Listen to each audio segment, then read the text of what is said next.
రాష్ట్ర కమిటీ సభ్యునిగా ఎంపిక చేశారు. మంచి కమిటీ అనేది మాజీల నుంచి స్టార్ట్ అయింది. దానికి క్రమంగా వర్క్ చేసిన మేము మిత్రులు 5,000 రాజు, భుజ నరేష్, భోజన వ్యక్తి బృందాలుగా నిర్మల్ నుండి, మూలూరు నుండి దాదాపు మాకుండే 5 కాన్స్టిట్యూన్సీలు పూర్తి మొత్తంలో కంప్లీట్ చేసి అన్నగారికి అప్పగించడం జరిగింది. 31వ తారీఖు మనకు మీటింగ్ ఆల్రెడీ డిక్లేర్ అయింది కాబట్టి ఇది చాలా మొదలై డిక్లేర్ అయింది.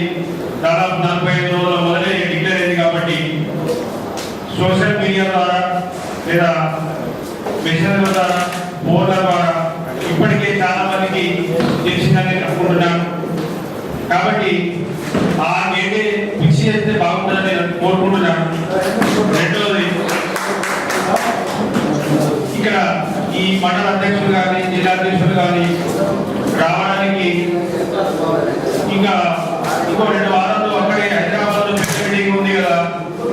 మీరు నలుగురు వెళ్ళినా సరే మీరు ఏ సూచనల మేరకైనా, సందేహాల మేరకైనా అక్కడ ఏ మాట్లాడినా మేము దాన్ని అంగీకరించి 31వ తారీఖు మీటింగ్ మాత్రం సక్సెస్ చేస్తామని చెప్పి పెద్ద ఎత్తున చెప్పడం జరిగింది అన్ని కాన్స్టిట్యూన్సీలు. కాబట్టి ఈ 31 బాగుందనుకుంటున్నాను.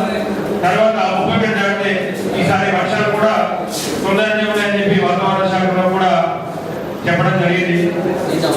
కాబట్టి ఆ దాటిన మనకు వర్షాలు ఇంకా పడి ఎక్కడ అడ్డుపడతాయని కూడా అనుకుంటున్నాను నేను.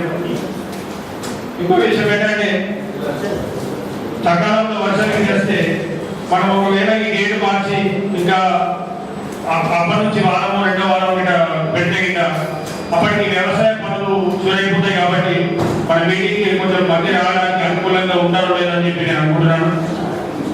ఇంకో విషయం ఏంటంటే అన్న, మేము పంచకంటే అని చెప్పి ఆదిలాబాద్ జిల్లా 5 కాన్స్టిట్యూన్సీలు అనుకూలంగా ప్రతి విలేజ్ కూడా తిరిగి సొంత ఖర్చులతో చేసినారు.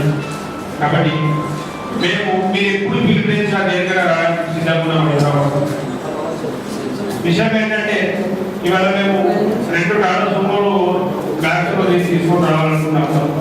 ఫైనాన్షియల్ ప్రాబ్లం ఉంది కాబట్టి వాళ్ళు పూర్తిగా వెనుకబడ్డ జిల్లా. మాకు చెరువుల పైన కానీ, మత్స్యకార సొసైటీలు కానీ ఎలాంటి ఆదాయం లేకుండా కానీ ఎంతో హార్డ్ వర్క్ చేసుకున్నాం మన జాతి కోసం.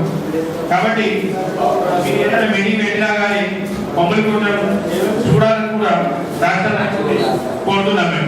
మీరు ఎప్పుడు ఏ మీటింగ్ పెట్టినా రావడానికి కూడా వందల సంఖ్యలో, వేల సంఖ్యలో కూడా రావడానికి కూడా సిద్ధంగా ఉన్నామని చెప్పి చెప్తున్నామన్న.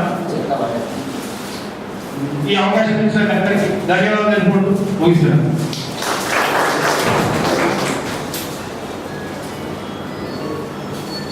కరీంనగర్ నుంచి